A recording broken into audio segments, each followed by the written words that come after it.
चंद्रबाबू नायडू का दिल्ली धमाका, वक्फ बिल पर अमित शाह को अल्टीमेटम, दुबे के बयान पर गुस्सा और मुस्लिम वोट बैंक पर बड़ा दाव। देश में अगर किसी नेता को साइलेंट स्टेप्स में माहिर माना जाता है तो वो है नरेंद्र मोदी। लेकिन अब लगता है कि साउथ में एक और साइलेंट नहीं, स्ट्रेट फॉरवर्ड खिलाड़ी दिल्ली की राजनीति में तूफान लाने आया है। जी हाँ, बात हो रही है चंद्रबाबू नायडू की, जो इस बार ना तो चुप हैं, ना ही समझौता कर रहे हैं। इस बार नायडू आए हैं दिल्ली सीधा अमित शाह को अल्टीमेटम देने। तो दिल्ली एयरपोर्ट पर उतरे आंध्र प्रदेश के मुख्यमंत्री चंद्रबाबू नायडू, चेहरा सख्त, नजरें टारगेट पर और जेब में दो फाइलें, एक वक्फ बिल की और दूसरी बीजेपी के बयान वीरों की। क्योंकि नायडू जानते हैं दिल्ली में अब बात करना नहीं, अल्टीमेटम देना चलता है। पहले दिन कई केंद्रीय मंत्रियों ने मुलाकात की, एक एक को ब्रीफ किया गया कि वक्फ संशोधन विधेयक क्या है और इससे अल्पसंख्यकों को क्यों डर है। कहा, हम टीडीपी और बीजेपी के पिछलग्गू नहीं है, अल्पसंख्यक वोट हमारे लिए सिर्फ वोट नहीं, भरोसे का नाम है।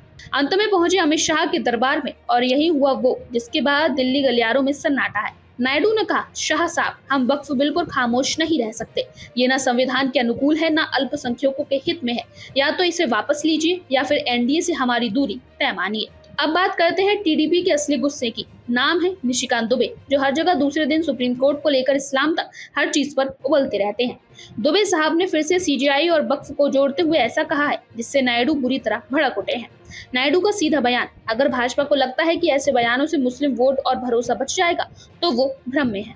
अब जरा माहौल देखिए। पहलगाम में आतंकवादियों ने एक सैलानी की जान सिर्फ इसलिए ले ली क्योंकि वो हिंदू था। देश में गुस्सा है और होना भी चाहिए, लेकिन साथ ही सोशल मीडिया और टीवी चैनल्स पर जो नफरत का उबाल चल रहा है वो अल्पसंख्यकों को डरा रहा है। टीवी पर बैठा हर एंकर अब खुफिया एजेंसी बन चुका है। कौन आतंकी है, कौन देशद्रोही है, कौन सच्चा मुसलमान, सब तय किया जा रहा है डिबेट के चीखते हुए 60 मिनट में। यही नहीं, बीजेपी के राज्य स्तरीय नेता भी अब खुलेआम कह रहे हैं, जो भारत माता की जय नहीं बोलेगा उसे पाकिस्तान भेज दिया जाएगा। मानो मुस्लिम होना अब कोई जुर्म हो गया हो। नायडू ने इन बयानों को लोकतंत्र और सेक्युलरिज्म की कब्र पर लात मारने जैसा बताया है, और ये बयान उस वक्त आ रहे हैं जब संसद में वक्फ बिल जैसा संवेदनशील मुद्दा खड़ा हुआ है। नायडू ये अच्छी तरह जानते हैं कि 2024 में उन्होंने बिना बीजेपी के गठबंधन किए आंध्र नहीं जीत सकते थे, लेकिन अब 2025 में वो बीजेपी को दिखा रहे हैं कि वक्फ, अल्पसंख्यक और संवैधानिक मुद्दों पर टीडीपी चुप नहीं बैठ सकती। उन्हें पता है कि बीजेपी की छवि अगर मुसलमान विरोधी बनती है तो साउथ के कई राज्यों में उनका विस्तार रुक जाएगा, और यही नायडू ने चाल चली है। चंद्रबाबू नायडू का दिल्ली धमाका, वक्फ बिल पर अमित शाह को अल्टीमेटम, दुबे के बयान पर गुस्सा और मुस्लिम वोट बैंक पर बड़ा दाव। देश में अगर किसी नेता को साइलेंट स्टेप्स में माहिर माना जाता है तो वो है नरेंद्र मोदी। लेकिन अब लगता है कि साउथ में एक और साइलेंट नहीं, स्ट्रेट फॉरवर्ड खिलाड़ी दिल्ली की राजनीति में तूफान लाने आया है। जी हाँ, बात हो रही है चंद्रबाबू नायडू की, जो इस बार ना तो चुप हैं, ना ही समझौता कर रहे हैं। इस बार नायडू आए हैं दिल्ली सीधा अमित शाह को अल्टीमेटम देने। तो दिल्ली एयरपोर्ट पर उतरे आंध्र प्रदेश के मुख्यमंत्री चंद्रबाबू नायडू, चेहरा सख्त, नजरें टारगेट पर और जेब में दो फाइलें, एक वक्फ बिल की और दूसरी बीजेपी के बयान वीरों की। क्योंकि नायडू जानते हैं दिल्ली में अब बात करना नहीं, अल्टीमेटम देना चलता है। पहले दिन कई केंद्रीय मंत्रियों ने मुलाकात की, एक एक को ब्रीफ किया गया कि वक्फ संशोधन विधेयक क्या है और इससे अल्पसंख्यकों को क्यों डर है। कहा, हम टीडीपी और बीजेपी के पिछलग्गू नहीं है, अल्पसंख्यक वोट हमारे लिए सिर्फ वोट नहीं, भरोसे का नाम है। अंत में पहुंचे अमित शाह के दरबार में और यही हुआ वो जिसके बाद दिल्ली गलियारों में सन्नाटा है। नायडू ने कहा, शाह साहब, हम वक्फ बिल पर खामोश नहीं रह सकते। ये ना संविधान के अनुकूल है, ना अल्पसंख्यकों के हित में है।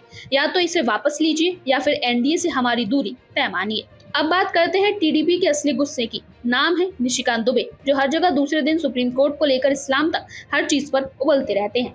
दुबे साहब ने फिर से सीजेआई और वक्फ को जोड़ते हुए ऐसा कहा है जिससे नायडू बुरी तरह भड़क उठे हैं। नायडू का सीधा बयान, अगर भाजपा को लगता है कि ऐसे बयानों से मुस्लिम वोट और भरोसा बच जाएगा तो वो भ्रम में है। अब जरा माहौल देखिए। पहलगाम में आतंकवादियों ने एक सैलानी की जान सिर्फ इसलिए ले ली क्योंकि वो हिंदू था। देश में गुस्सा है और होना भी चाहिए, लेकिन साथ ही सोशल मीडिया और टीवी चैनल्स पर जो नफरत का उबाल चल रहा है वो अल्पसंख्यकों को डरा रहा है। टीवी पर बैठा हर एंकर अब खुफिया एजेंसी बन चुका है। कौन आतंकी है, कौन देशद्रोही है, कौन सच्चा मुसलमान, सब तय किया जा रहा है डिबेट के चीखते हुए 60 मिनट में। यही नहीं, बीजेपी के राज्य स्तरीय नेता भी अब खुलेआम कह रहे हैं, जो भारत माता की जय नहीं बोलेगा उसे पाकिस्तान भेज दिया जाएगा। मानो मुस्लिम होना अब कोई जुर्म हो गया हो। नायडू ने इन बयानों को लोकतंत्र और सेक्युलरिज्म की कब्र पर लात मारने जैसा बताया है, और ये बयान उस वक्त आ रहे हैं जब संसद में वक्फ बिल जैसा संवेदनशील मुद्दा खड़ा हुआ है। नायडू ये अच्छी तरह जानते हैं कि 2024 में उन्होंने बिना बीजेपी के गठबंधन किए आंध्र नहीं जीत सकते थे, लेकिन अब 2025 में वो बीजेपी को दिखा रहे हैं कि वक्फ, अल्पसंख्यक और संवैधानिक मुद्दों पर टीडीपी चुप नहीं बैठ सकती। उन्हें पता है कि बीजेपी की छवि अगर मुसलमान विरोधी बनती है तो साउथ के कई राज्यों में उनका विस्तार रुक जाएगा, और यही नायडू ने चाल चली है। अब सवाल ये है, क्या अमित शाह वक्फ बिल को रोकेंगे? क्या निशिकांत दुबे पर लगाम लगेगी या बीजेपी अपना वही पुराना फॉर्मूला अपनाएगी, ज्यादा बोलो तो सीबीआई भेजो? चंद्रबाबू नायडू की राजनीति सॉफ्टवेयर इंजीनियर जैसी है, सिस्टम को समझो फिर बग निकालो, और अब भी वो बीजेपी की कोडिंग में गंभीर वक्त पकड़ चुके हैं। इस वीडियो पर सवाल सीधा है, क्या चंद्रबाबू नायडू को यह अल्टीमेटम एनडीए को हिलाने वाला साबित हो सकता है? क्या अल्पसंख्यकों के अधिकारों पर सरकार अब संवेदनशीलता दिखाएगी या फिर राजनीति वही रटे हुए सवालों पर लौट आएगी? राम मंदिर बन गया, अब और कौन सा चुनावी मुद्दा चाहिए? अगर आपको लगता है कि नायडू ने यह सही मुद्दा उठाया है तो इस वीडियो को लाइक करें, शेयर करें और चैनल को सब्सक्राइब करें। और कमेंट्स में बताइए, क्या अल्पसंख्यक भारत में सुरक्षित महसूस करते हैं? Everybody shocked how it is possible. Now it has come 1 rupee 90 paisa also. Sometimes 2 rupees 25 or 2 rupees 50 paisa, like that.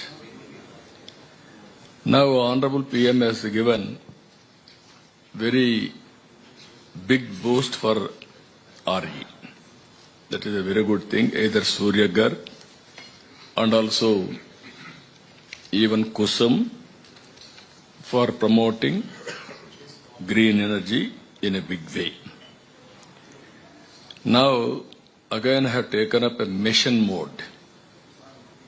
State as an ambitious target for renewable energy and aspires to become the global leader in green hydrogen, solar, wind energy and clean fuel exports.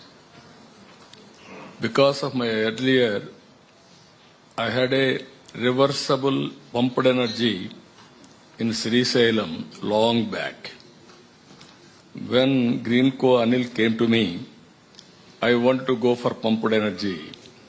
I had a good experience on that. You start it. I'm fully in touch with you, and then we'll do it. It is possible. That is how he made it. Solar, wind, pumped energy, hybrid model. Now it is a success story now. Now he is going for green energy, green hydrogen.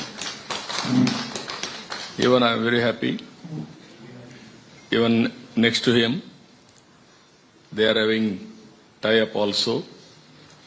Now another 2 years, I think, he is going to produce products next year.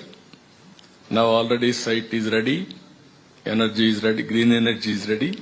Only conversion is the issue, that's all.